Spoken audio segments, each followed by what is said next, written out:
To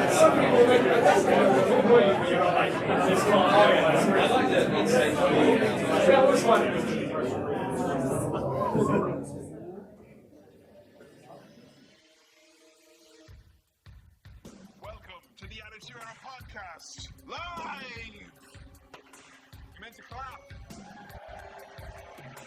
Sorry, lads. Please welcome to the stage, Master Jedi Knight, Adam Bigelow!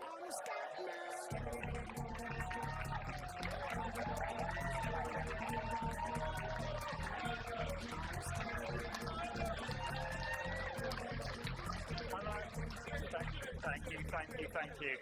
Doing things a little differently this year, folks. It is just me tonight. So,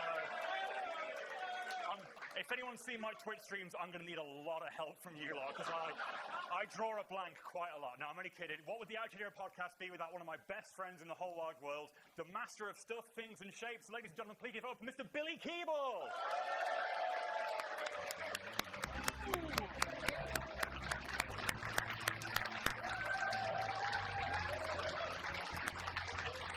Oh, you. Come here. Hello, everybody. You look bubblegum flavoured today. I was just going to say, you saying you were doing this by yourself. I've got a wrestling mystery for you. Who the fuck do you think you are? I'm the AEPodcast is who I am, mate. We would not be here if it was not for the person who made us do this podcast initially. Who convinced us that at gunpoint, the captain of everyone's favourite seafaring raft, the captain to my to Neil, Captain Kevin Mahan.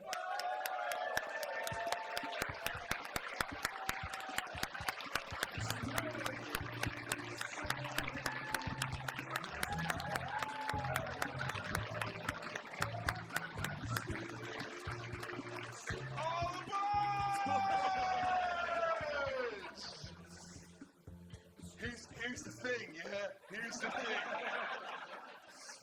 We're back, Unsolved Mysteries live at AEPodcast. Welcome! Wow, what a day it's been, huh? Here at the London Podcast Festival. We had an attempted coup. Unsuccessful, might I add. But look, folks, we're back here at the London Podcast Festival. It's so great to be sitting beside my two best boys, doing the main thing we're all here to do today, which is talk about the beautiful world of professional wrestling. So I'd like to start us off with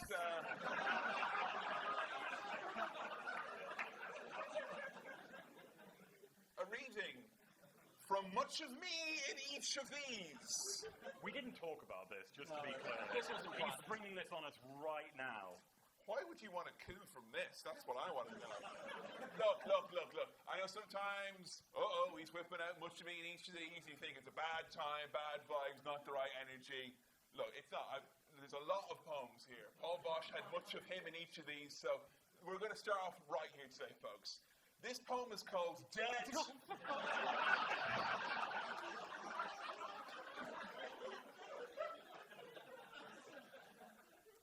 Sprawled grotesquely, their postures frantic, awkwardly, feigning grasping at life, staring, searching for something romantic in the pain and the mud of brutal strife. Broken in body and spirit weary, they met the fate of ultimate men, found the answer to death's query. Now they know the where and the when. Perhaps the Lord will justify and give them the answer. Why?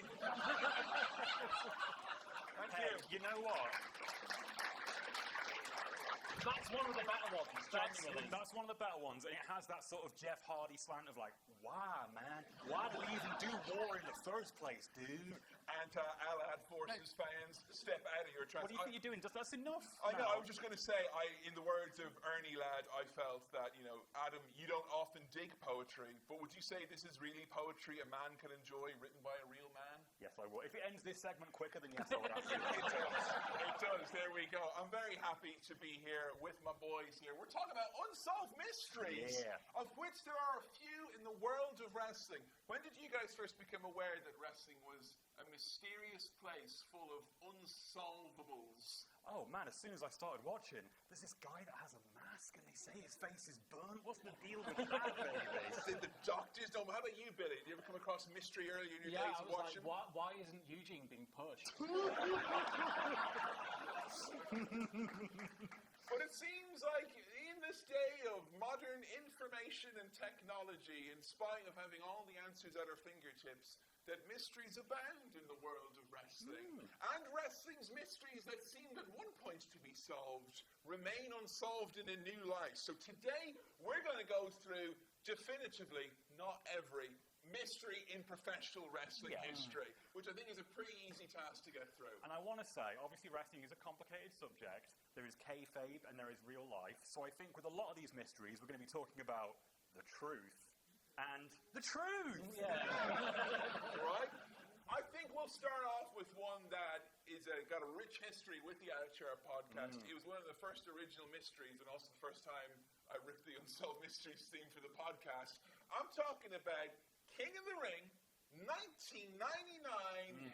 Who in God's name was pulling up, yanking that there briefcase? Who could it have been? Who could it have been? There's no way of knowing, No, right? no, it was Boss Man.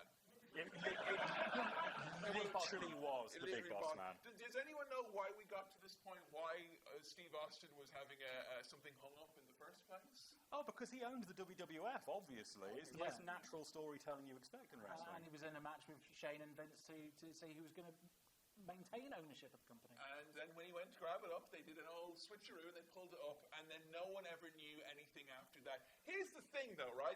We released the Attitude podcast episode King of the Ring 1999. That came out in like 2013, which some scientists say is nearly 10 years ago. Here's the thing, I found because I was researching this, I found so many popular YouTube videos of wrestling where they're like, literally nobody knows. It's a mystery. And it's for some reason, this is like a bedrock of misinformation that has been passed on from generation to generation, like some sort of horrible quilt.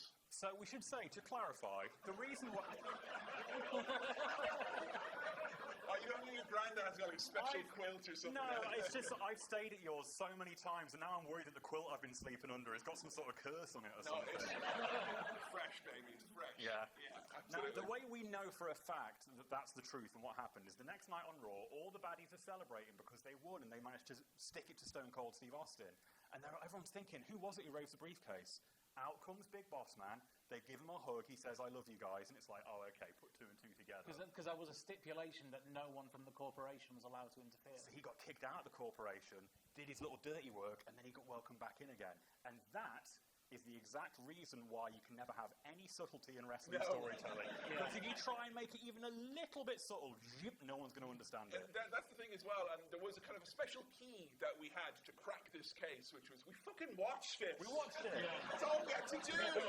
Ridiculous. Now, I have a question for you guys. Will there anyone, because I think there's some gold in these here hills still.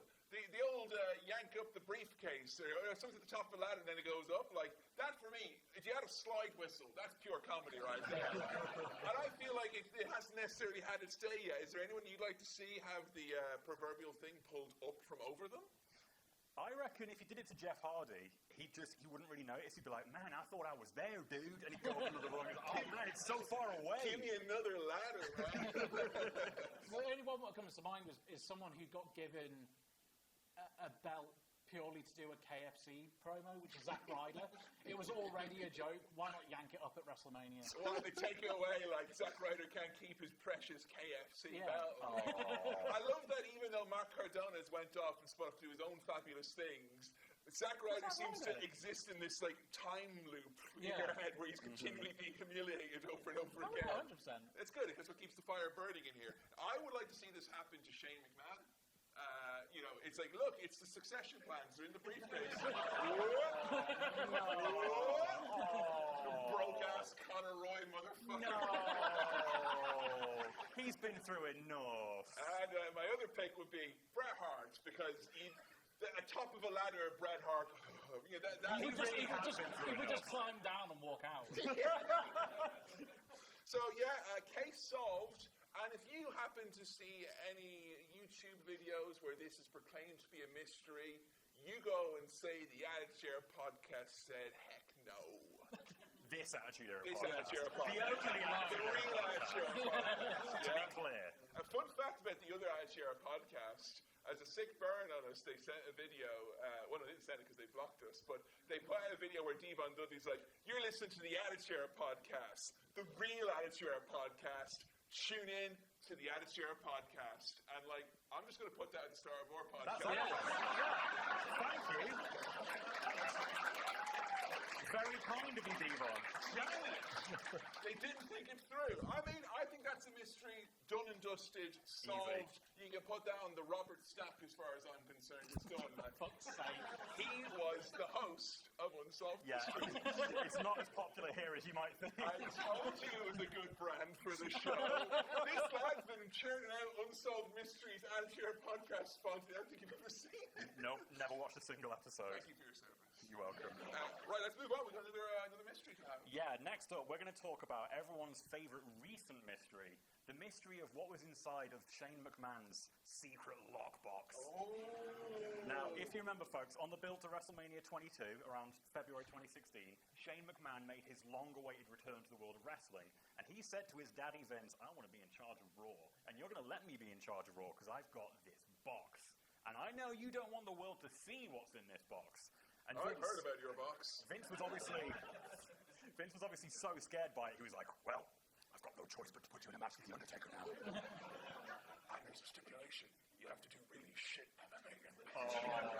And he did that. He And he most did a certainly big did swear that. in the promo as He well. did! If anyone doesn't remember this, because they have erased every shred of evidence on it online. I had to go on the way back machine to find this. Really? Vince gets like this fucking close to Shane's face. Yeah. He's like, and you're gonna fight The Undertaker. So I can see you get your fucking ass kicked. He's said that live on Raw. Oh my god! He was getting turned on talking about that. Hands up if you were super fucking excited when Shane McMahon came back. Oh, big Be time. honest. Yeah, of course. The House View Wrestling episode about Shane McMahon came out around this time, and I'm so scared to listen to it back. Like, the future's looking bright for Greenwich's favorite son. So, obviously, despite coming this close, Undertaker just had the edge on Shane McMahon that night, and we never got to see what was in the mystery lockbox. Did they ever mention it more than the one time? Do you know that? Like, No, I think it was only said in one promo by That's Vince. it. The word lockbox was only said once, and that was by Vince. Yeah. that's such a. I love that they go with these like quite hot details, and they're like, this is the most interesting thing, and also we'll figure out on the night. Like, you know? Yeah. That's fantastic. Now, can I ask you two gents, what if you had to guess? What's in the lockbox? What's the deal with the lockbox? No. I know what everyone's thinking, all right. Yes, Vince McMahon had a huge downfall this year. Everyone thinks the lockbox has been opened, but I maintain that it is still sealed. Can you imagine if he actually filled it full of NDAs? And Johnny Ace is like, oh no, they're closing in on us, Vin Man. Don't worry, pal, it's in a lockbox. Don't get in there. As long as Shane McMahon doesn't beat The Undertaker, we're safe. I mean, I'd like to think if I was going like big brain Attitude mode, I'd like to think it's the charred remnants of the bear, the very bear The that I bear. burned, the bear I that like I that. burned from Stephanie McMahon that then turned out I did myself because this. Oh, you're spoiling an upcoming mystery here. It was. I think it's a succession plan. Is what the original thing was going to be. I bet it always was going to be Shane. Or Mr. Kennedy, maybe. Oh. You never know. Because after on an episode of SmackDown, so this is a quote from Shane, but he had a promo backstage with Stephanie, and he says, several years ago, your father messed up big time, huge, and who was there to save the day? Me. So this is what happened, because you don't know, your father and I, we cut ourselves a little deal. Ooh. And in that deal, I was able to do lots of things that I wanted to do. I defrauded of money in I was able to take some time off. I was able to build some businesses. But one thing's for sure, Stephanie, I never lost my place in line. Ooh. So he said that on an episode of SmackDown. Now, what I love about this, Billy, is that it feels like oftentimes when there's like certain personalities in wrestling, like I think like kind of a Goldberg or a Scott Steiner or something like that, where you got to book them carefully so that they think that they're like, you know, being listened to a lot. But I do like that they managed to kayfabe the actual son of Vince McMahon into thinking, oh, it's all sorted, yeah. Look at the promo. Now, obviously, everyone could probably work this out. The truth is that it was just a boring, lazy, unimaginative MacGuffin just to get us to Shane McMahon versus The Undertaker at WrestleMania. But if you ask me, the truth is that the lockbox is still sealed, and I like to imagine that earlier this summer, when Triple H is like, finally, I got the keys to the kingdom, and he comes in. And not to keep referencing Succession, but I think, much like when Tom got the big promotion, someone came and was like, listen, we need to talk to you about something, Paul. You've kind of inherited a little mess here. And now Paul Levesque is in charge of the lockbox. If I take a stab at what's inside the lockbox, there's a little scrap of paper in there, and it says, wrestling's fake, lol.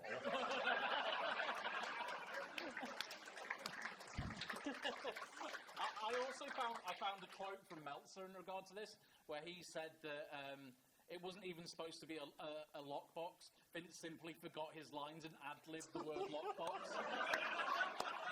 Because like what is it? Like a lockbox? Everyone here, when you imagine a lockbox, you imagine like where they keep the kitty when there's a raffle Yes, going exactly. on. A car boot sale till. Yeah. Hang on, let me check the lockbox, see if you actually gain entry into the Skegness car boot sale. Legitimate player. I think it's time to move on to another mystery. Billy, you've delved into wrestling past to come up with another juicy one, I believe. Yes. So it's something that is one of the earlier mysteries that we had in the first season of the Attitude Era podcast, and that is, what the fuck was GTV? What's this all about? I think it is based on, so if people don't remember, GTV was, we'd get this little logo in the bottom right of our screen, and we would see camera footage of wrestlers backstage. Could be Al Snow picking his nose. It could be footage. Could be secret, That reveals an extra layer of the character. Nothing interesting was ever shown on it. Whoa. Hang about here, Billy. All right. Wait, you've got two lads ready with their one in the chamber. Is yours Billy Gunn? No, you can take Billy Gunn. Okay. Go ahead. Billy Gunn telling a lady who's applying ass cream to his I ass. forgot about that one. And she informs him that he has a pimple on his ass, and he says, if you tell anyone that there's a pimple on my perfect ass, you'll never have the pleasure of touching my perfect ass ever again. And remains the best promo he's ever done. It literally is. Legitimately is. And Joe still can't believe from How To that there is a character in wrestling called Mr. Ass. And I feel I may have tipped the scales into insanity that this is who this man is. Let's face it as well, there's never going to be an episode about him. You do not speak, Billy. I thought you would say, let's face it, there'll never be another Mr. Ass. True enough. Well, who have you got that as a good GTV moment? Oh, my favourite as a kid is the episode where DX ripped off Kane's mask and they took photos of it, and I was like, no, you can't do that. GTV later on, you see Patterson and Briscoe being like, oh no, I have my farm over the lands, Mr. McMahon. And as a kid, I was like, oh. So that's it. GTV was providing a service. Do you think GTV was mostly a good thing then, right? It was a heroic thing. Heroic thing. Absolutely. Yeah. Heroic peeping. Invading people's privacy, when done right, is for a good cause. The time and the place. What do you got then, Bill? So I found an interview with Ed Ferreira, former writer. Ah, yes. And I think it comes as no shock to anyone, but it was originally planned to be Goldust. Ah, because he was away at the time. He was back in WCW, wasn't he? Well, they came up with it, they started throwing some segments, then he got fired. So they had GTV and no gold. They had no G. They had the TV, no G. I mean, they had Meat who was secretly recording people in the locker room. But Vince Russo and Ed Ferreira had a plan to replace Goldust and who would be GTV. Now, that person's name was Canadian comedian Tom Green. No fucking way! Tom Green was going to be introduced into the WWF as the originator of GTV. Is anyone else picturing like Tom Green and Goldust makeup going, my bum? It's on the trees. So the actual quote, Tom Green was popular. Was a popular name at the time, not to mention having the letter G in his name. Damn it, man! Didn't think that way. So they pitched it to Vince. So they actually filmed some stuff with Tom, showed it to Vince, and Vince was like, this isn't funny. Oh my god. Like, absolutely, this is garbage. So were they doing like kind of gross out stuff with like typical Tom Green, or was it like Russo stuff that he was acting out? They were going to introduce some stuff where it was going to be backstage segments, and then pranks would happen to people backstage. Wow. So they would get like slop drop essentially, but without the Godwins there. It's not very often that your sense of humour aligns with Vince McMahon, where I'm like, yeah, you're right, actually, big man, that's not funny. Yeah. Yeah, the same reason the Blonde Bitch project never got part 2, like, you know. But then, what do you do when Vince McMahon doesn't like your Tom Green? Double down. You come up with a third person, a third G. Headbanger Thrasher. Whose real name is Glenn. Oh. So, Headbanger Thrasher, whose real name is Glenn Roof, was injured at the time, and this was going to be how he was going to be reintroduced into the WWF and get him a big push. So we have Chaz and Glenn then. Cool. That sounds like Drake and Josh, Chaz and Glenn on Channel 5. That's somehow more cursed these days. And then one of the ways that they were going to do this is to start a feud was there was a GTV segment which revealed that Mosh was being used by his ex-girlfriend. So it was going to be GTV was going to be real. Then he was going to use a fake one to get in the head of his former partner. So get this woman out of the way. Oh right, because that was the Beaver when he was Beaver Cleavage. Yes. Yeah. Is anyone else completely lost right now? You've answered this riddle with a riddle, Billy. Yes. So that was the answer. Goldust, Tom Green, Headbanger Thrasher. What a stable Your right next there. trios champions. Get the elite out of here. I got my guys. Tom Green can still work, right? He can still go. Yeah, it's that's fine. as good as solved, if you ask me. That's the truth. Right from the Pereira's mouth. Well, coming up next, we've got one that came up at the start of season number 4 and has kind of floated around in the ether since. There's a question we all have to really ask ourselves one last time, which is, did Sergeant Slaughter actually serve in the US military? Did he? No. Oh.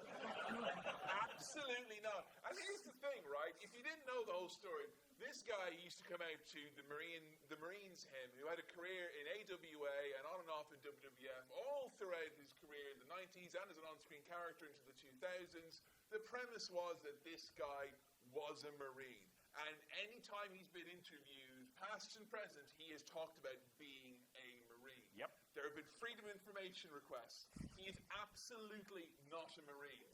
He Never has been. And here's the thing as well. He claimed he served for 7 years. He was serving before Vietnam and after it was over, as far as he was concerned. I checked up from interviews that he's done. You know what he was doing in 1969? He was a fucking barber.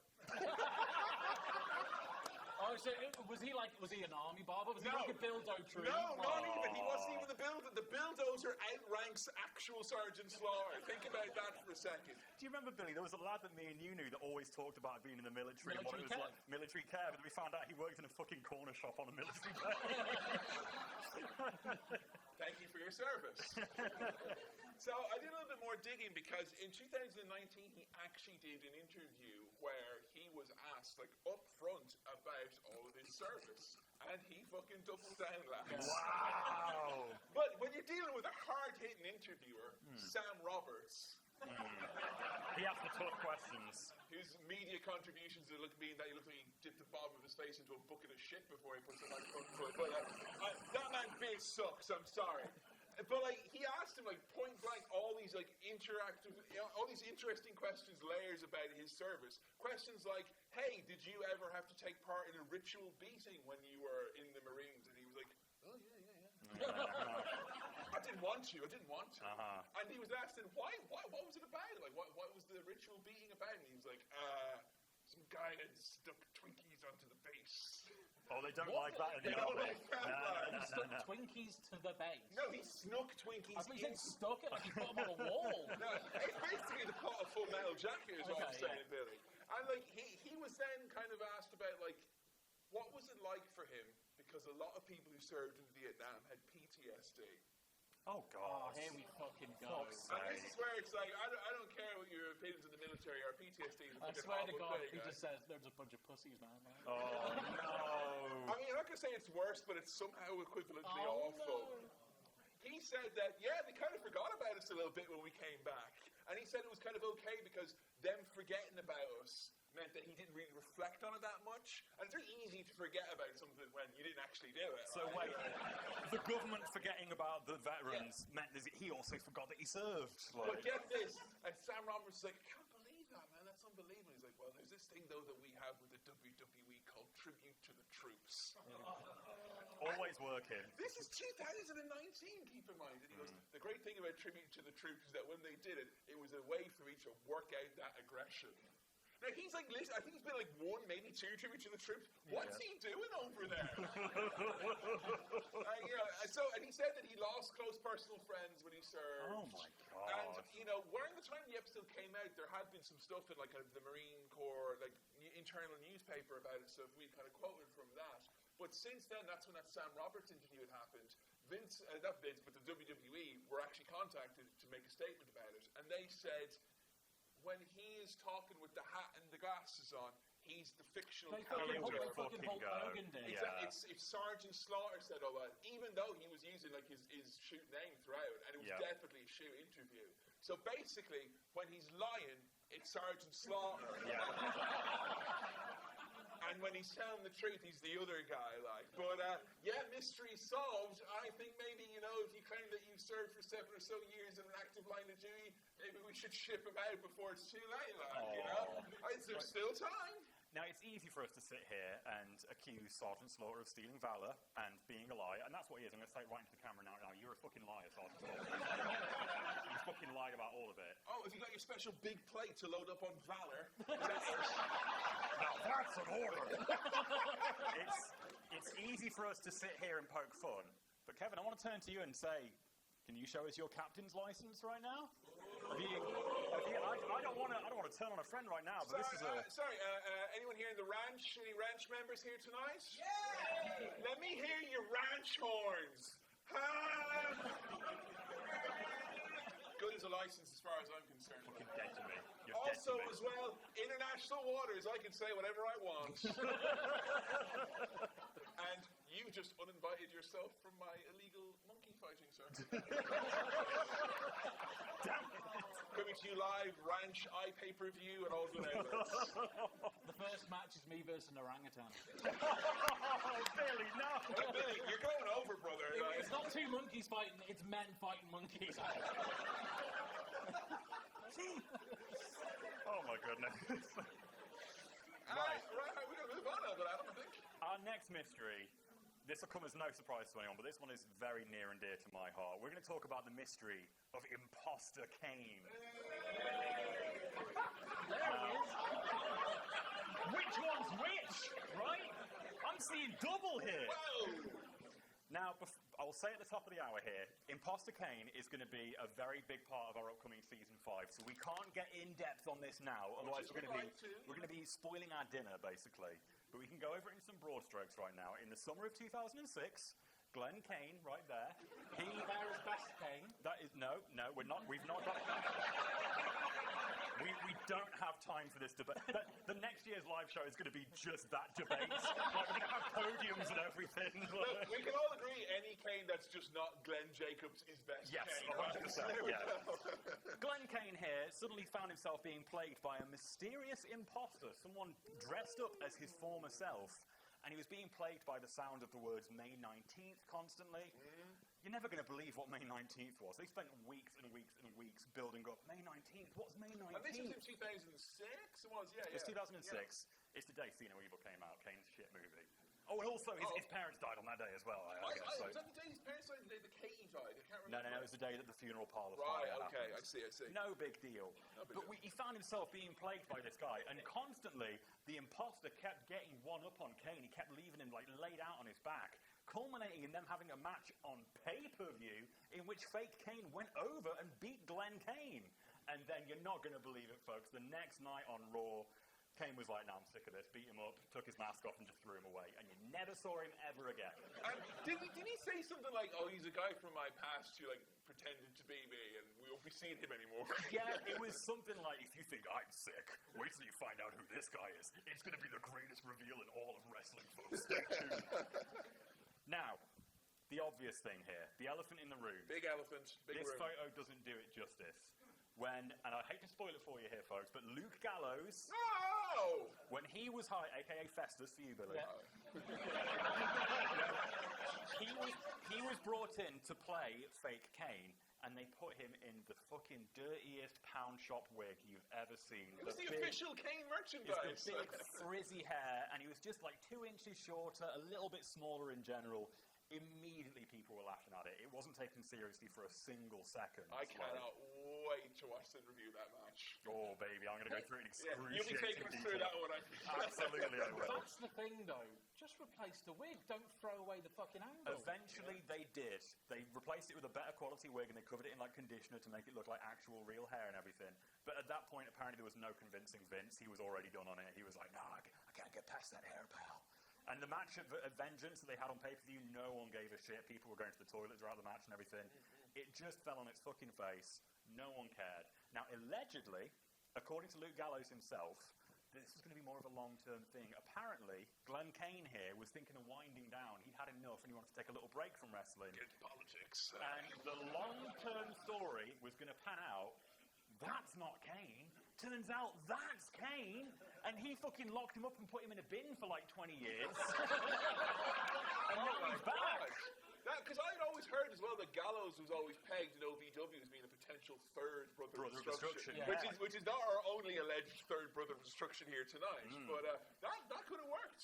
Could it? I mean, the idea of Gallows being like a silly jokester arsehole dressed in the Kane wig, like the idea of him being like Wrestling Road Diaries dressed as Kane with Cole Cabana is very funny to me. Like, in a wheelchair, like. Yeah, comedy is definitely what they were going for. Exactly, like, you know. But that's not the truth, folks. It's good. New Kane, same great flavour. That's just what's been alleged about what could have happened. I know for a fact that isn't the actual truth. I have the actual truth with me right here. Ash, if you'd be so kind, please, to get some atmosphere going for this.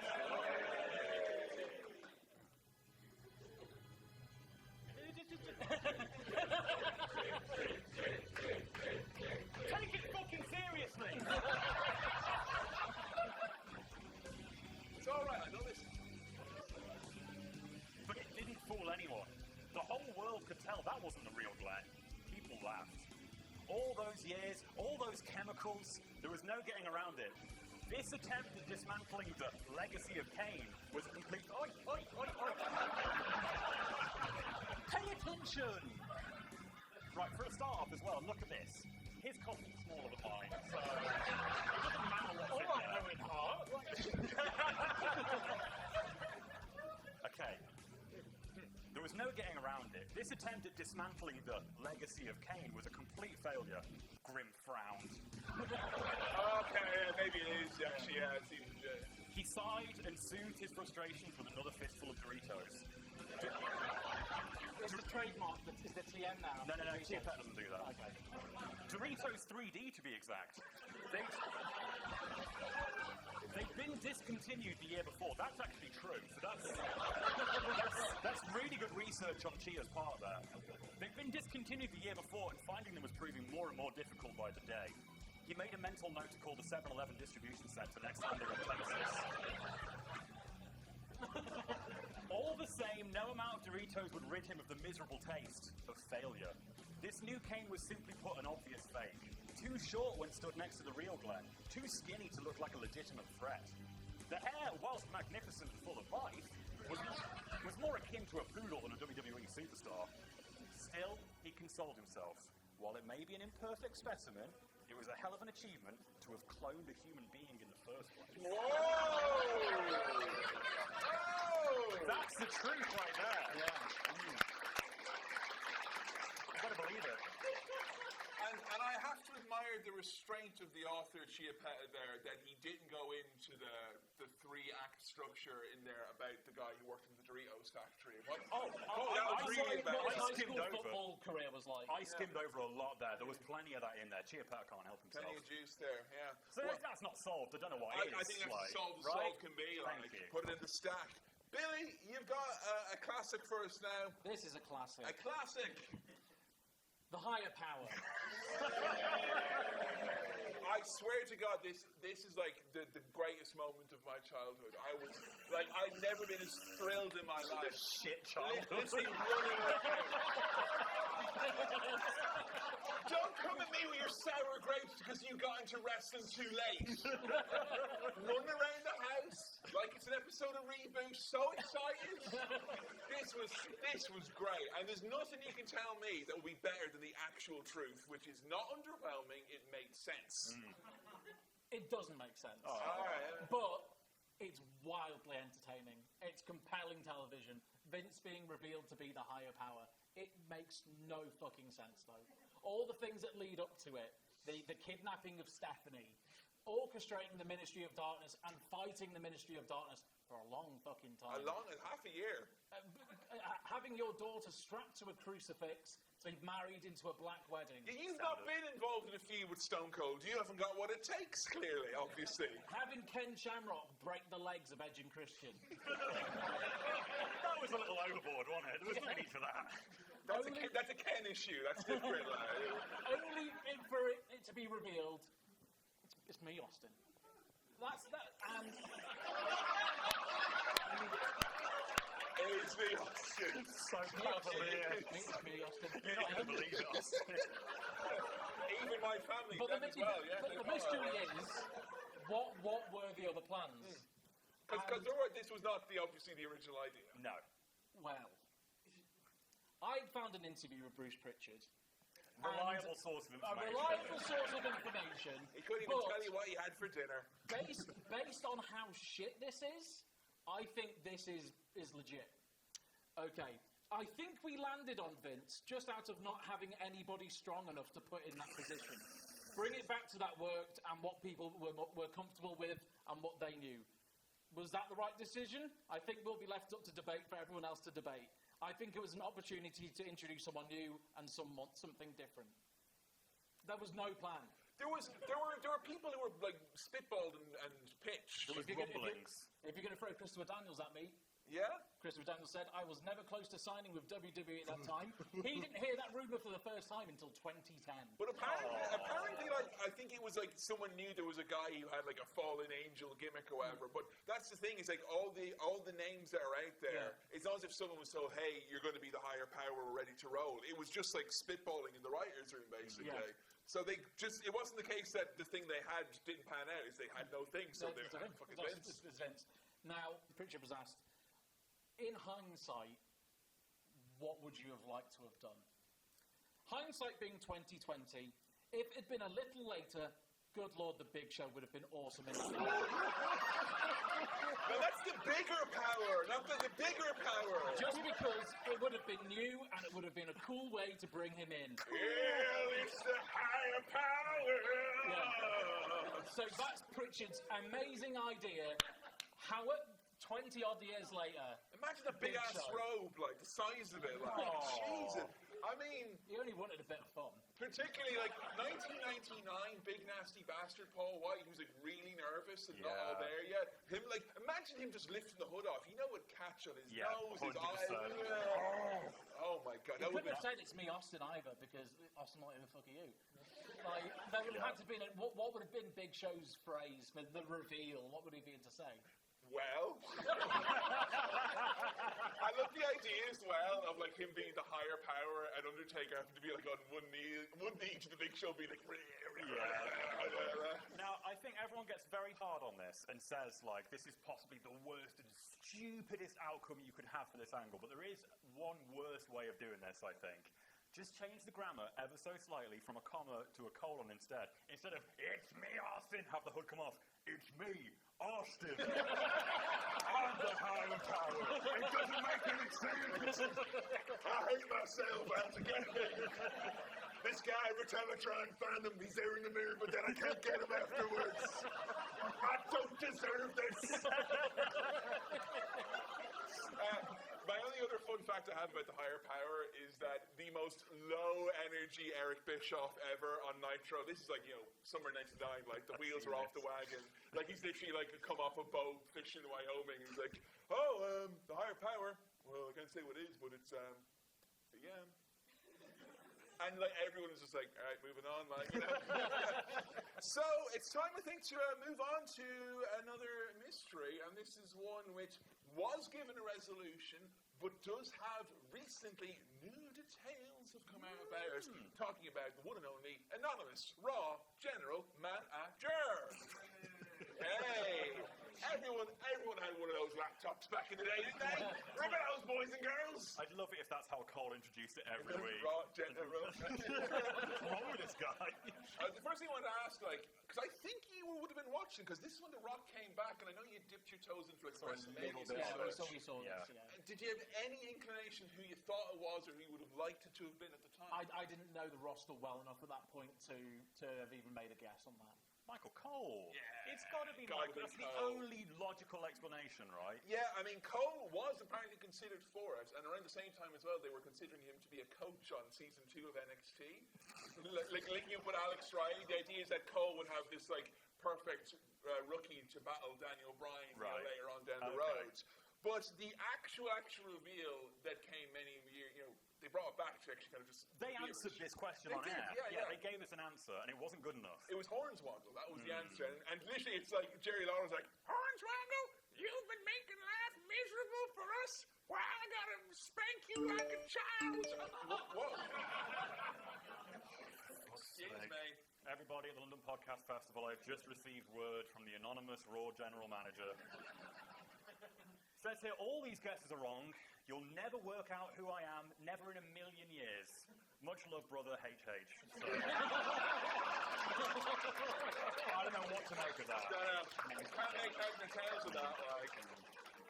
But what's fun is, like, I did find out recently, it was Gerwertz's book, the former head writer for Raw. They had been, like, trying around a few different ideas. The one, though, that he pitched successfully, because one day backstage when, everyone's just hanging around, he hears Hornswoggle doing this kick-ass promo. Because they're doing like a little kind of promo practice, whatever, and Vince was like, hey, you, Hornswoggle, try a promo. But he can't speak English. And he just cut like a killer promo backstage. Everyone's like, oh my God. It was about like, everyone's always looked down on me. Everyone's always, judged me because of how I look. And Gerwitz is like, this is incredible. This is going to be the Raw General Manager. And he's going to like work in that promo. So he wrote this big ass script where it's like, I am the Raw General Manager, and I've been making everyone's life miserable without question because everyone looks up to these superstars, everyone treats me like this little kiddie weirdo. I hate how I've been treated. I hate how the fans treat me, so I'm going to make everyone's life miserable.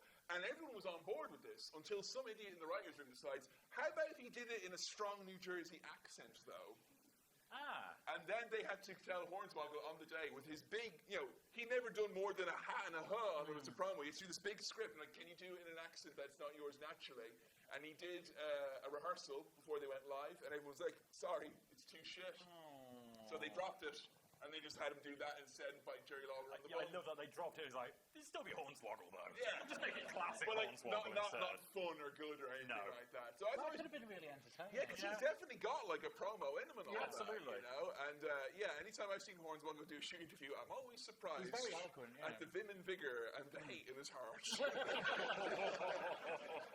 The other idea that I have heard, but I think this is just one that was like a fun spitball that they were going to do for like a Raw 1000, was they were going to go behind the curtain and it was going to be Nash in the Oz gear. Behind the curtain. Very clever. And the most amazing thing about that was apparently Kevin Nash was cool with that idea. Of course he was. Whatever, man. Nice payday. Yeah, 2 paychecks this way, whatever. So yeah, that's the history of the anonymous Raw General Manager. Pretty much glumly solved. Yeah. Moving on, we got another one. Adam, you got an introducing one first. Yes, this is a really spicy one. Who killed Mr. McMahon with the limo explosion? Oh, baby. So June 2007, they decided we're going to do something that's never been done in wrestling before. We're going to kill one of our characters. And the plan was that Mr. McMahon was going to be killed off in this limo explosion. We had Mr. McMahon Appreciation Night for weeks. He'd been like really depressed and glum. Because he'd lost the ECW That's championship. it. I don't have my do-rag anymore. He was wearing a do-rag. Things hadn't been going right for a while. He was really down. Jonathan Coachman organised Mr. McMahon Appreciation Night. At the end of it, we get this really weird David Lynchian shot of him walking backstage past everyone. He gets in the limo, the door closes, and boom! Vince McMahon is dead now. Officially. Toast. To the point where famously Donald Trump actually had to phone up WWE and be like, is he alright? I was worried about my friend. Like, They tried to kill Vince McMahon. They tried to kill him in the fireball. I said, no, listen, excuse me, no. He's a good guy, Vince. Now, people always talk about this angle. They never mention that the following SmackDown, they did like a really disgustingly realistic tribute show where you have superstars backstage to camera, like they did for Eddie, like they did for anyone that's passed away. They did a 10-bell salute. 10-bell salute. Not just on SmackDown, they did it on ECW as well. They had which is the like graphic. killing the ECW brand, man. They wouldn't do that. Yeah, they should be celebrating like Ewoks, like having a great time, dancing the night away. Cole Heyman just... So they did this, they sold it like it was real. They put over that Vince McMahon has passed away. And Vince didn't leave his home, he didn't answer the phone. And look, we're not going to get into the details of it. Obviously, the Chris Benoit tragedy happened, and they had to put the kibosh on the whole thing. They called the angle off. Vince came out and was like, well, quite frankly, it was my character that was in an accident, not me. And they had to do that awkward thing of addressing that it didn't really happen. And that kind of tied in then to $1 Million Mania, didn't it? Where he came back to do that, and he was like, oh, by the way, I just did it to prove that people loved me, wasn't that? Yeah, that was his excuse, is that he was feeling so down and so glum that he wanted lots of attention, so he faked his own death to get everyone to say nice things about him. love that the We've idea... all been there. I love that the idea to capture the pre-Benoit tragedy magic they had in the summer of 2007 was to have Charlie Haas and the Great Khali give away small amounts of money. It's a different time. To mostly dead phone numbers. But, obviously, that's not the intention for this angle. This was meant to go somewhere. The real question is, who killed Mr. McMahon? You got any ideas who killed Mr. McMahon? I mean, I've read about this before, and I'd heard that this is fucking absolutely bananas for everyone who went through the year 2000 and 2001. This is meant to be an idea to open up the extended McMahon multiverse. That's exactly right. Because there's Roderick McMahon. That's it. Where there's no actual footage, nothing, no pictures or anything of him exists. There's one image. One image. There's one black and white grainy photo of him, which I think is a deep fake. Yeah, I don't know if it's real. And I heard as well, like, I forget, it might have been Pritchard again, but someone was like, and the best thing about it was that Roddy had all these kids, so you had all these McMahon cousins. Yeah. So we'd have like 6 new characters. Like, oh my god. That's it. It was a going to be... cousin in every corner. It was going to be... Yay! It would be peak McMahon-mania is what it was. They had big, big plans for this. So the following Raw, before the Benoit tragedy happened, what was supposed to happen was another tribute show to Vince McMahon where everyone comes out and says nice things. And that episode was going to end with Linda McMahon getting taken away in handcuffs. You can't do this to me.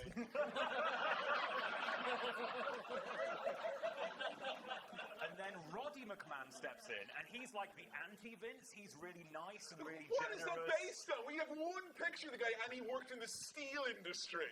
Oh, he's great, because he's Vince's brother. He has to be the opposite of him. And then this next part, I actually really wanted to see this. They would have done an episode of Raw where they aired on the Titantron Vince McMahon's video will, where he's like, in the event of my death, I leave everything to my son, Mr. Kennedy. And Mr. Kennedy would be in control of the entire WWE until eventually Triple H challenges him for the whole ownership. Yada, yada, yada. 6 months later, Vince McMahon comes back and is like, I faked the whole thing.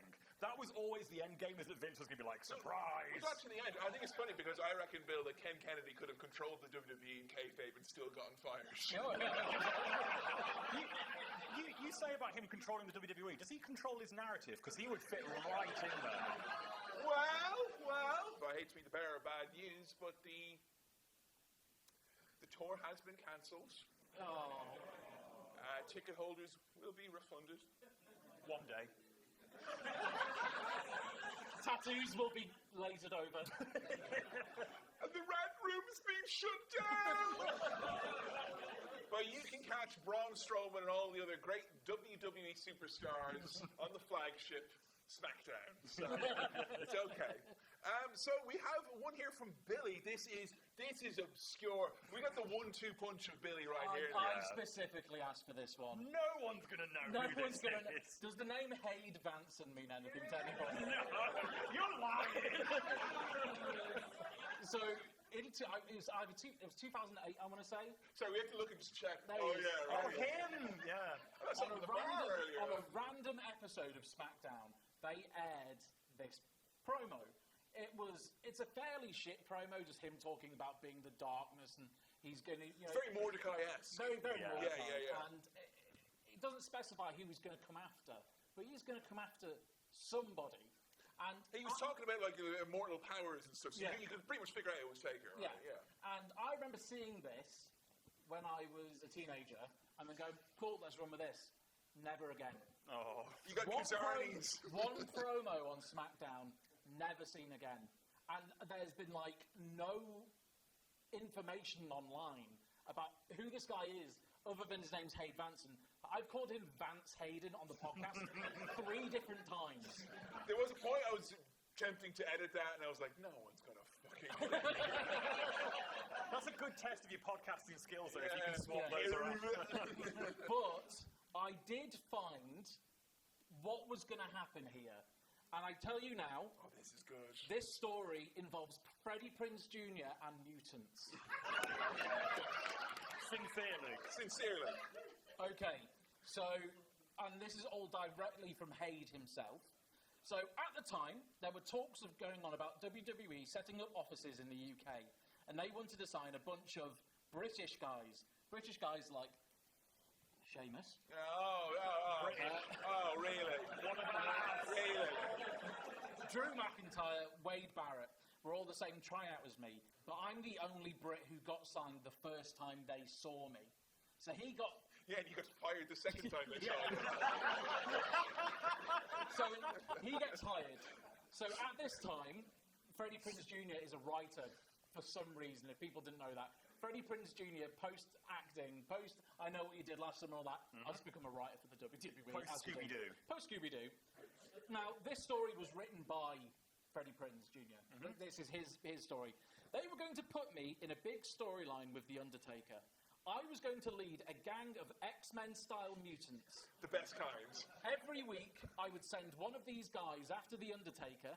After he'd beaten them all, he would eventually face me at WrestleMania 25. It was fucking incredible.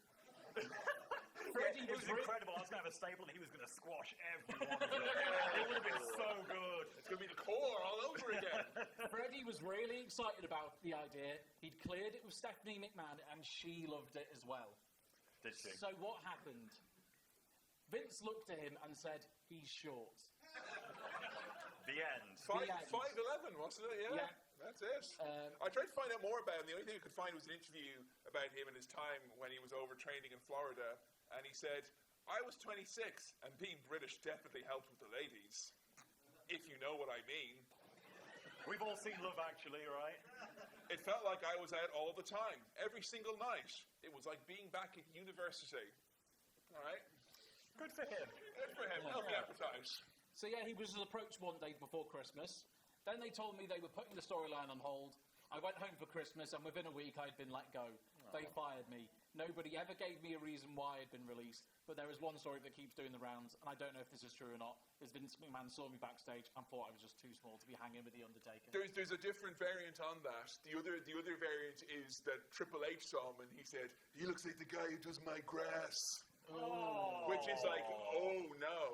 So I think what's interesting about this is that he was considered a top prospect, from this neck of the woods, and he left wrestling entirely after this. He was done.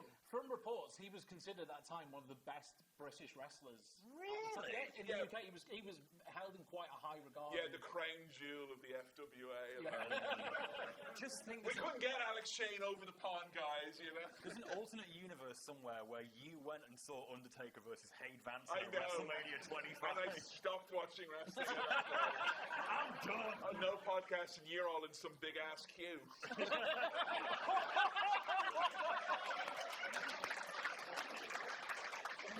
I in regard to that, I was going to ask how you're doing, because I know a man was arrested in his country for having eggs, and I was wondering, and I just want to know how you're handling that. What do you got? I got the pierogies over here. Billy, what you got on your socks? I've got a little flower. Oh no, So it's edible. kind of edible in a sense. Eggs and pierogi. Maybe a man. You know, I'm getting by, Bill. That's all I'm saying. Getting by. Now, look, right, I lads. think we've got one last big mystery, maybe. This next mystery, this isn't even a mystery. I had to be convinced, kicking and screaming, to do this at the show. This isn't a mystery. This is a mystery of our own making at most. You know what? You said the word mystery so many times. I really wish I just had a picture of evolution there, being like. Here's the thing, though. Here's the thing. This mystery is about the dark and twisted mystery of Black Hands. I'm with you. It's not a mystery.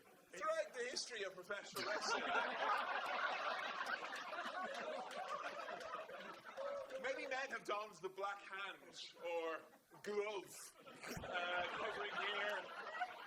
Main, you can see there the main hand, the right hand, and interesting, Adam. Supposedly not a mystery. Triple H donned the glove, but before Triple H, who wore the glove? I believe it was Rikishi. Rikishi, the man who ran over Stone Cold Steve Austin. And he did it wearing black gloves. Yep. And then we go a little bit deeper down the rabbit hole. Next image, please, on the slide, if you don't mind. A little bit deeper down the rabbit hole.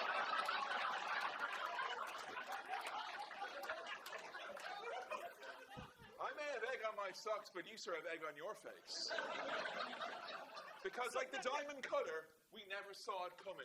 We went through an entire season critiquing every single aspect of this man's performance, and yet the black gloves, the black hands, multiplied in plain sight the entire time. Last year, Sean Spears in AEW was given a black glove by Tully Blanchard, who wore a black glove once. Final image, please, if you don't mind.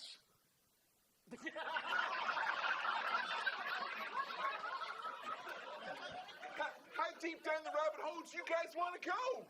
I can go deeper.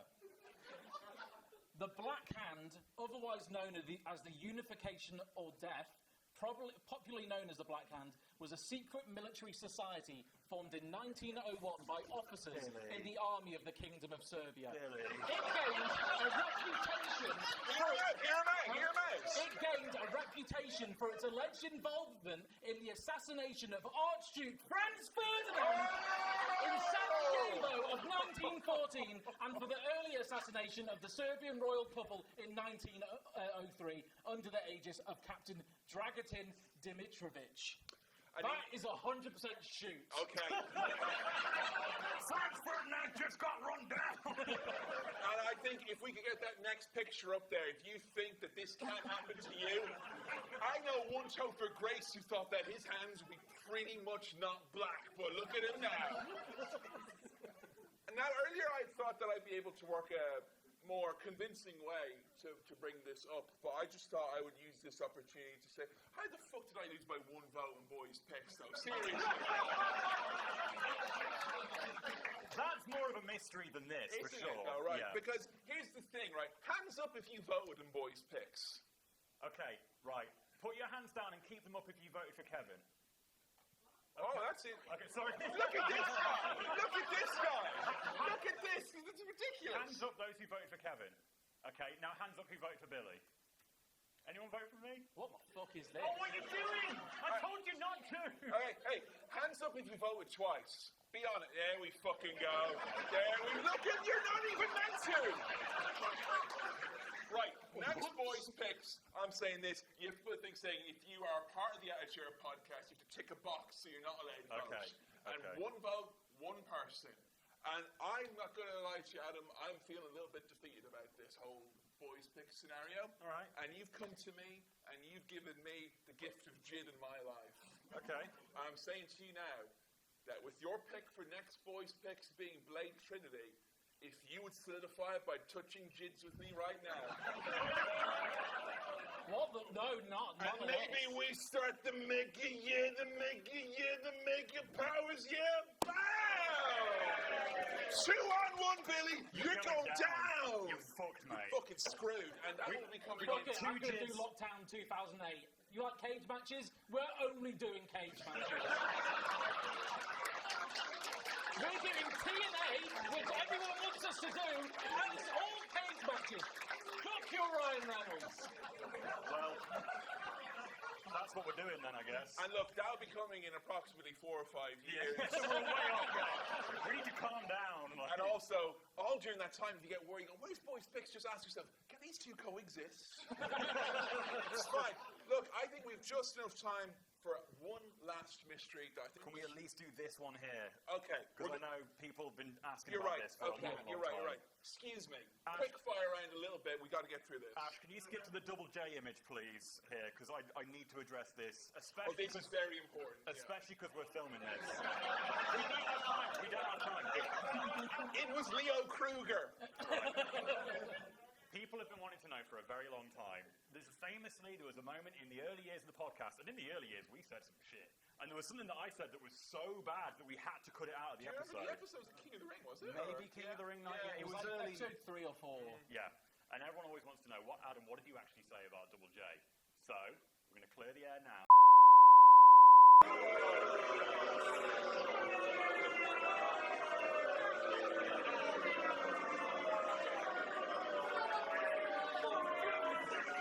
The ever-controversial Adam Bibble. Well, some people love him, some people hate him, but he always gets people passionate. And it's glad that we cleared that up at least, Adam. Yeah, You know, that's all good. sorts. You're not That gonna one find person that there one. really got really scared. It was like a proper fuck you. It's getting a little bit like 1984 there for a second. I think some people needed that, like, a little bit of letting of rage, like. Billy, I think you've got one last big one. I think as soon as we said Unsolved Mysteries, you were like, top of the stack, this is it. Yeah, after Hey Vanson, this is the one. This is the one. So I need to get into the zone a little bit here for this one. You are listening to Wrestling with Remains. James Rayher Snooker, known professionally as Jimmy Superfly Snooker, was born on May 18th, 1943 in Suva on the island of Fiji. He has nothing to do with this story.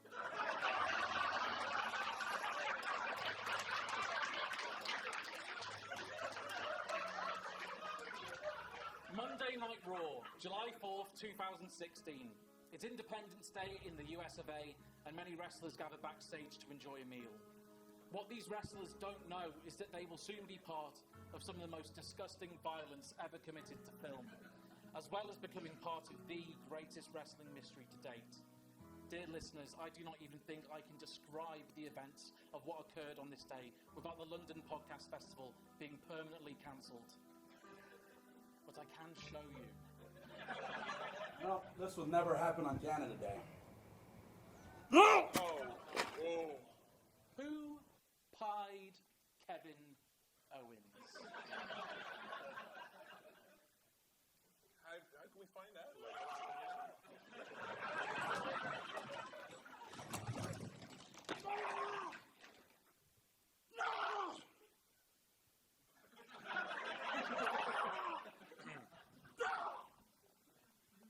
So if people don't remember this segment, there was a food That's fight fucking backstage. great. Yeah, that's really.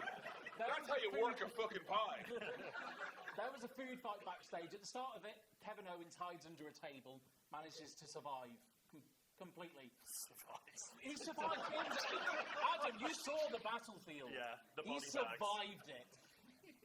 He was left alone on the battlefield, and for some reason, we got a first-person shot from Kevin Owens' perspective of a pie hitting him upon the face. But who threw that pie? Kevin and Adam, do you have any ideas who may have thrown that pie? I mean, I got to think just from the looking at it from the logical point of view, Billy, I'm thinking the cameraman was feeling a bit froggy and thought, I'm going to have a go at Kevin Owens. That makes sense. You know, I'm thinking that. I couldn't possibly solve this mystery. It's too big, too big. Sorry, Billy, can you solve this I- mystery? I have solved this mystery. Ash, can you play the clip marked evidence? Canada Day.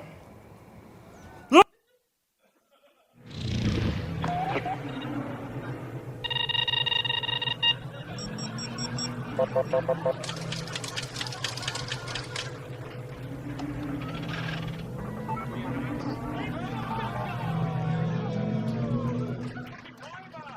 big guy! He was eating for his blood type and he was punished for it. Billy, thank you for going to those great lengths to finally uncover that mystery. I do actually have the answer as well. The only answer I can give people, this is from Kevin Owens, the only answer I can give people is that in the end, even if it wasn't him who physically did it, the one who ultimately threw the pie at me is Vince McMahon. Because he's the one who decided the pie was going to hit me in the face. And he wasn't there physically to do it, but he's the one who made it happen. That is the answer. God damn. Or Ryback. Or it was Ryback. Ryback too, yeah. Folks, there's going to be many more mysteries for another day. We actually were, when we were putting together the show, we realized that there's easily a part 2 and probably a part 3 of this. This could be an ongoing event of sorts. How do you tell who's the real Sin Cara? Like, Exactly. I mean, I plus I had a white mark on it too. I'm not really sure Maybe. if that tracks or not. And I'm pretty sure there's more to Hayden Vanson. oh, for fuck's sake! But until that day, we're going to finish up now with a very, very special sneak preview of an upcoming piece of Patreon content that we put together. I mean, this was something that was We filmed it literally 2 weeks ago. I've not had the time to actually put any of it together yet, but believe me, as soon as we're done and we get off the stage, I'm going backstage and I'm starting on this. I'm so excited to work on it. After we've shown this, we'll be end of the show, and we'll have Joe up here. We'll do kind of a Q&A for both shows, so stick around We've got some here. audio to play as well. And we've got a little bit of audio, or we'll play that at the very end. Okay. Of Very, that very Q&A. end. So, folks, till then, enjoy this little sneak preview of an upcoming piece of Patreon content.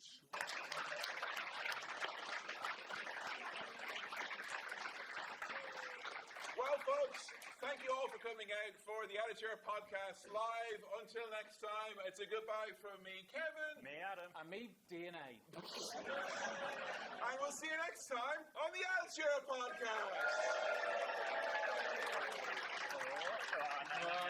We're staying here.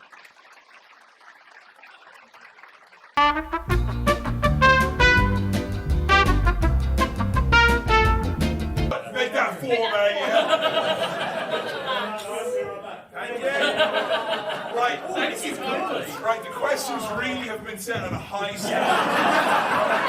More like that. More like that. please. What kind of car would you guys like? Has someone actually brought a monkey for me to fight? Okay, we need to talk about it. Okay, hands in the air, please. You got a question? So we're roving a microphone. You can find you. Hello. Hi. 2 questions. One, first of all, Joe, where did you get that hat? Because it's amazing. I want one. Did you nick it off Alicia Fox? Yes, and that's why she's no longer with the company. I think they went from Boohoo, maybe, or Pretty Little Thing, or one of those other places. And there's no label anymore. It was evidently cut out. Custom made is the answer, I think. Yeah, someone asked me earlier if I bedazzled it myself. I wish I could take credit for that, but no, it would look like shit if I did. You don't have that many jewels to hand. Did you have a second question, I I believe? did. And thank you for that. You're welcome. I feel great on that. Like yourselves, I'm a big fan of the Scat Man. We're all big Scatman fans, aren't we? Yeah. And in particular, his seminal hit Scatman as well. I was wondering if WWE were ever to play Scatman's World over a video package for a few as in, like, when that really happens, what would it be? I think we should all have a go on this one, but my answer is definitely going to be the Tell Me a Lie video package for when Shawn Michaels lost his smile. Sometime they told me that I lost my scat and I got to go find them. Do you remember when Cody Rhodes was feuding with the Big Show and he put together that highlights package of Big Show's most embarrassing moments? If you could see Big Show in like a sumo nappy and crying, it's like bubble, bubble. That would be sweet. I was going to say the Daniel Bryan monster package. Scat man, I'm turning into a scat. I'm going to go with the classic My Way. Yeah. Ruin it. That was a wonderful question. Fabulous. Hands up, folks. You got a question? The microphone will find its way to you. Oh, I can afford that beer. Mate, if I've got 2 shows in, I want to be lagged down. Same thing, yeah? Hello. Hi. I just wanted to ask, there was sort of in and around 2013 when the network first came about, there was all this kind of like wealth of weird content on the network. And I was wondering what your favourite side, not wrestling, like Table for Three or Driving, the cartoon, or like any of that weird stuff that is all gone. I mean, like, I was always a big fan of all of that content. I think it was all, that's what we think. It was good to get people on board early on, and obviously wasn't sustainable. I really loved Swerve. Yeah, because it was in such poor taste. And we found out recently that Jeff Tremaine, he directed it. Yeah. So, yeah. Like, there's so many, like, clips of wrestlers legitimately, like, no humour, just fully, like, Flair. Ric Flair. And the best bit of Swerve is all the pranks would always like fall on their fucking face. It would be so flat. And then at the end, the big reveal is like, oh, you're unswerved. And they're like, what's that? Look at this! Thank you. Swerve is nice. Thank you so much. That's really kind. Fucking A. Jeff Tremaine recently acknowledged the fact that he felt very cruel doing the Swerve series. But not Jackass? Not Jackass, where he literally tortures his friends for the sake of comedy. No, he felt bad about Swerve because the long working hours of all the wrestlers, and apparently they all hated him, and he made a lot of enemies. Well, like, you were always getting them when they were like coming in the door, or like, you know, trying to leave, and it was just, there's never a right time to secretly film another show. Like I was generally earlier on thinking, if things don't go well during this for me, this Azure show, I was going to start Kevin Underground over in the corner. But like, simply the mechanics of trying to do another show where another show is literally going on, it doesn't work. You can't slip it in. I mean, you and I usually used to catch Ride Along, Joe. But I love Ride Along, yeah. It's a bit of a potluck, though. Sometimes it can be very dark-sided. I mean, for me, my favourite is Table for Three, if only for Pac eating an apple when he's supposed to be eating his dinner. Everyone's at a dinner and he's just there with an apple like an alien who's just discovered Earth. Fantastic. Right, we got another question, folks. Thank you for that. Yeah, there we go. We got one in the chamber. Yeah, first we've got beer on you, Jim. Oh, Don't want to soak the holy text. Oh, no! Well, you know what? That just made part 4 of the reading ranch a little bit spicier. So my actual question is, for when you're sort of doing Boys Picks or Pay-Per-View Classic, are there any shows like maybe individually that you just would get to that point in the planning phase and just go, no, we're not doing that? Is there any specific shows? Think so. I mean, it's over the edge. I mean, I think maybe they do, if we started at a different time, you know, like much later or whatever, but it just felt like there was the whole idea of the novelty of being able to see all the pay-per-views in order, like on the network when we started. Yeah. That was still a fresh new thing, and it was the first thing where we saw it was like, oh no, like it didn't feel right. But on pay-per-view, you can't see, would the anything that you would say is off limits for you? I mean, I assume you wouldn't want to see the show where Owen Hart tragically passed away during, like... I mean, I'm not against the idea. Like, there's a morbid curiosity that would like to just put that event into context. Because we're actually going to be doing Jim Ross for How Too Soon. I think we will have to actually watch that, because that's a big part of Jim Ross's whole, he had to deliver that news. I mean, but, any pay-per-view which has like mostly Hulk Hogan and Ultimate Warrior matches, I would probably say I would rather quit my job. I'll go back into banking. I don't want this. I think in regards to like Boys Picks, like we know each other well enough, we know our audience well enough to know that if there are shows that we shouldn't pick them. So a lot of the time we don't know what we are going to suggest until we're saying. Yeah, that's true. This is Like, gonna it's sound- happened before. Where we've known for like a year. Yeah, or in this case, like 5 years Yeah, in no, advance, I 5 know I'm years. doing Blade Trinity for Boys Picks. Well, I feel like as well, though, there's stuff where if you asked me, like, you know, a year ago, are we going to do Control Your Narrative? Like, probably, definitely not. Even if it was, like, I was surprised as anyone that I actually had a remote fighting chance. Like, you know, it was not the candidate I thought would do my best ever. This is going to sound sarcastic, but that is sincerely my one. Sincere, Now, like, yeah. Genuinely, it was fun at the time, but I really never want to come that close to doing Control Your Narrative. Oh, because here's the thing, you sincerely don't want to do that. You said that, Adam, but someone was like, now the Control Your Narrative is likely winding up, would you feel like doing the WWA style series? Mini-series. Mini-series. I'm not going to lie, I still kind of feel like you need to do control your narrative. You made your bed Yeah. when you made that You don't tweet. even know who I voted for. Maybe I was that one vote. I know who you campaigned for. That one vote was my dead grandmother, I'll have you know. Look, she said in sickness, and obviously was that, and in health. And in narrative. Right, we're going to have a question then from the audience. There we go. Pass that hot mic down the line there. Y'all doing all right? You well, huh? They all want beer too.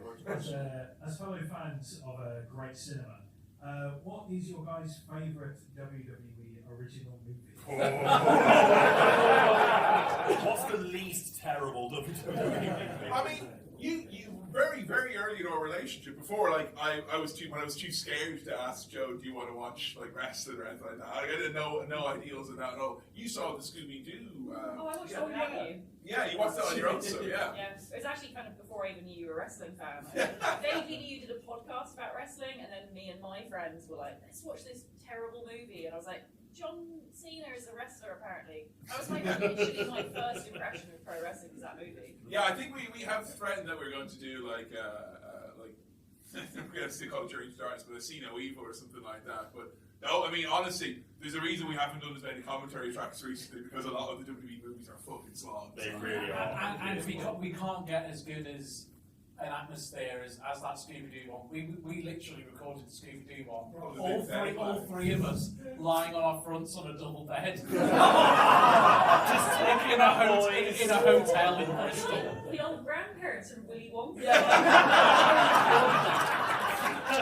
We recorded that in a big bed together in Bristol. But I feel like there's WWE original movies, and then there's like classic wrestling cinema, you know. And I feel like beyond the mat will always be. That's you not know, what they asked. No, They very carefully worded the question.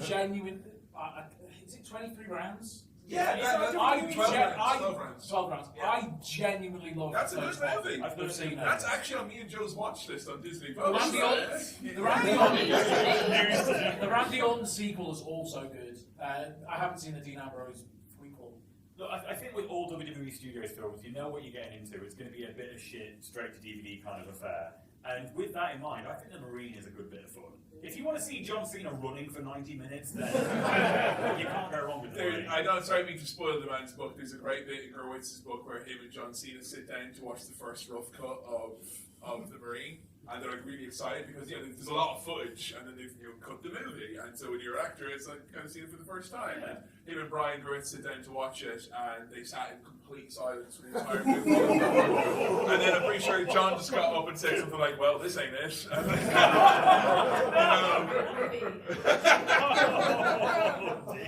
we got another cue for us today. Great question, thank you. Great question. A guy, man in front of us had his hand up for a few rounds. 12 rounds. I've had some beer in me, folks, so I can't stop now. Somebody stop him.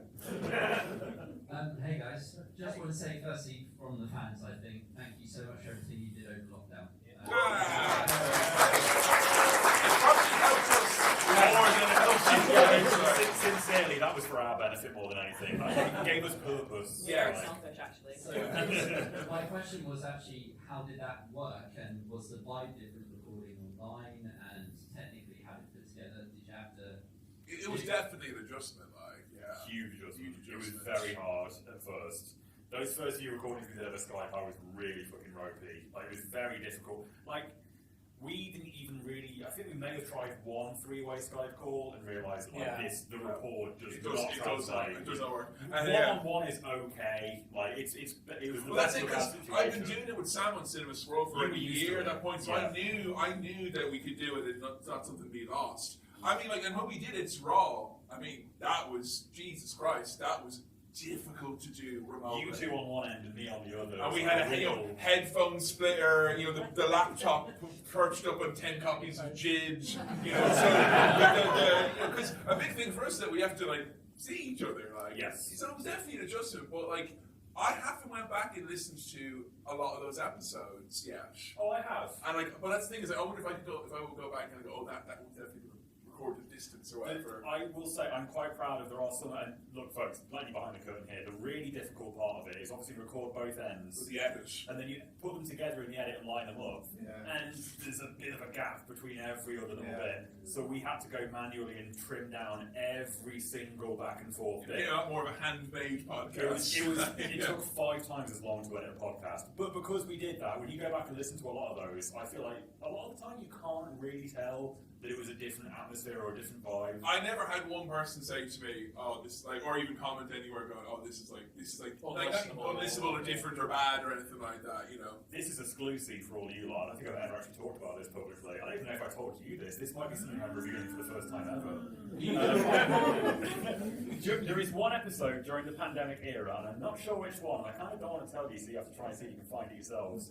There is one episode during the pandemic era where about 20 minutes into the recording, you were in the middle of saying like a long protracted bit, and I suddenly realised like, oh fuck, I haven't been recording any of my audio. And I just had to hit record and then go along there. So then what I did is I went back and I listened to your half of the audio, cranked it all the way up, amplifying it. So I could hear my voice coming through your earphones. Wow. Good thing they had shitty earphones, yes. right? Thank God. Which is great because I can hear me being like, yeah, I've got a lot to say about this one. You're like, ah! It's really loud. Like, and then I went back and recorded word for word. So there is.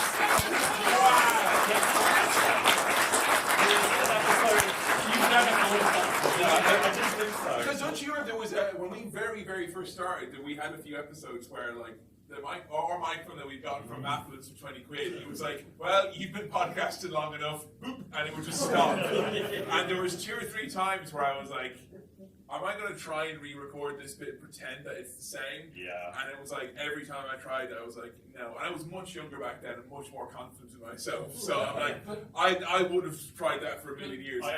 More power to you. And go back and see if you can find it. There is definitely an episode where the first 20 minutes I'm like, very good. It's a good thing I was being very funny on that episode. It's strange, isn't it? Because like the worst, in terms of like worst sounding recording we've ever done, was the one time we did it in a professional recording studio. Actual radio. We've told that story fucking millions of times. First episode. Yeah, definitely cursed. I think for all of us though, it was very, very nice when we were able to all meet up in person again. Because, oh my god, seriously. You know, like here's another exclusive for you, like, but behind the curtain, because I don't think this is going out anywhere in the Q&A, but like when we had the first recording back and we did Survivor Series, Joe, what happened with me afterwards?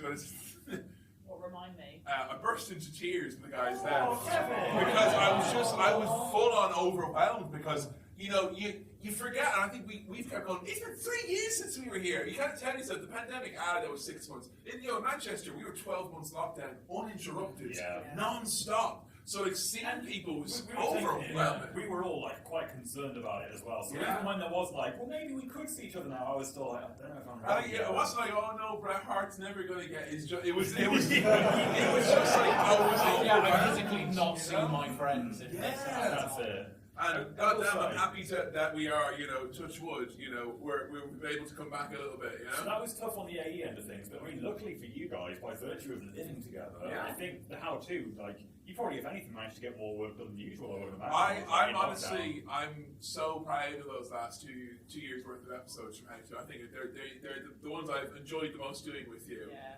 And I've certainly taken away a lot of things from wrestlers that I wouldn't have necessarily. Thank you, Joe Graham, for humanizing Sabu in a way that...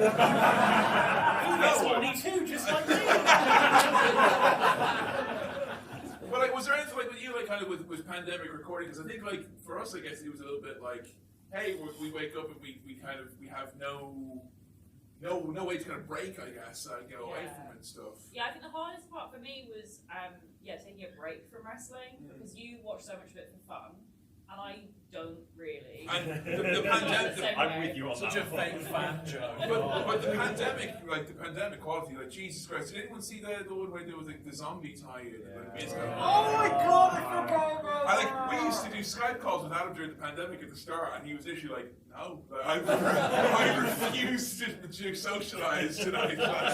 we did do that for WrestleMania, all of us, didn't we? We did. Yeah, that was fun. We jumped on Skype, and I think it was It was the very first WrestleMania, wasn't it? I Is that the remember one with Michael Cole and Samoa Joe wearing their little anorak? that was Yes. the second. Second, That was yeah. very nice. That was Yeah. genuinely magical. I remember, because it was still so sad. It was like, man, it's fucking second WrestleMania we can't watch together because of this fucking pandemic.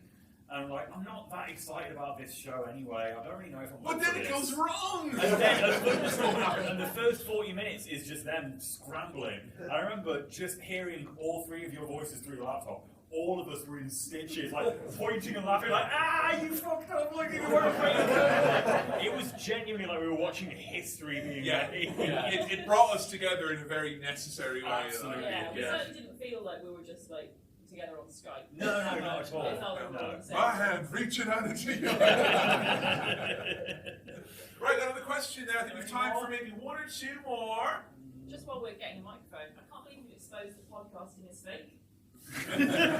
Well, the first 20 minutes of that one mysterious episode is absolutely fake. Yeah. Kevin, this is for you. Hey. What's your favourite Yakuza game? Oh, baby! That's a real question right there.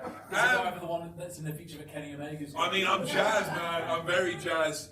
Honestly, if I'm being like, me and Joe literally just played Yakuza 0 together. We just finished before we came to the podcast.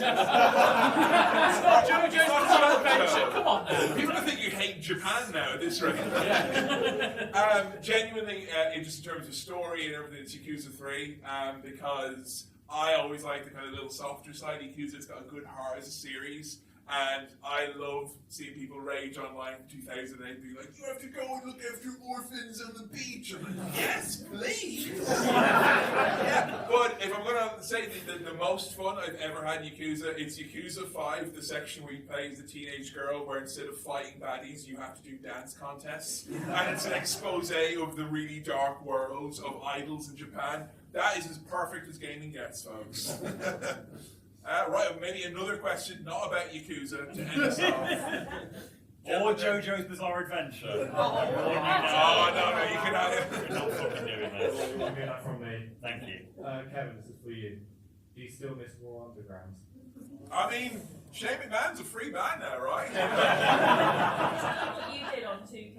Tell them what you did to our console. We had to put it in the bin. It would fire like.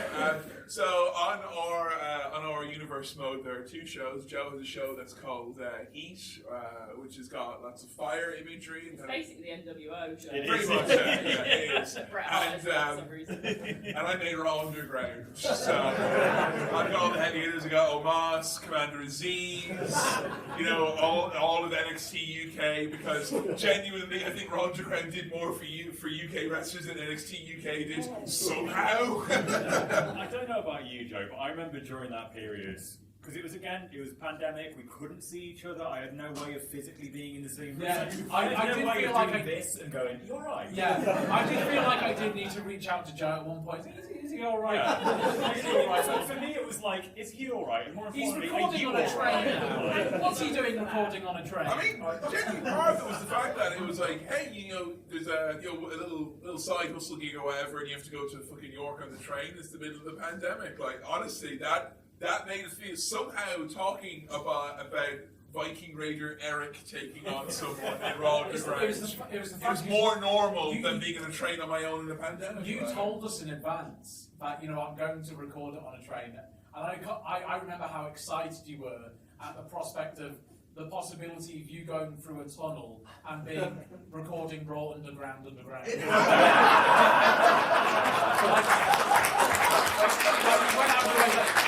You're not going to believe this. You've got to remember, this was when we were all like 6 months into lockdown. Yeah, it's 2020, early days. I was so freaked out by this. We were all doing different things. You were doing that. I was playing Final Fantasy 15 to 100% completion in my pants. It was really insane. We have the world record for a pants percent run on Final Fantasy.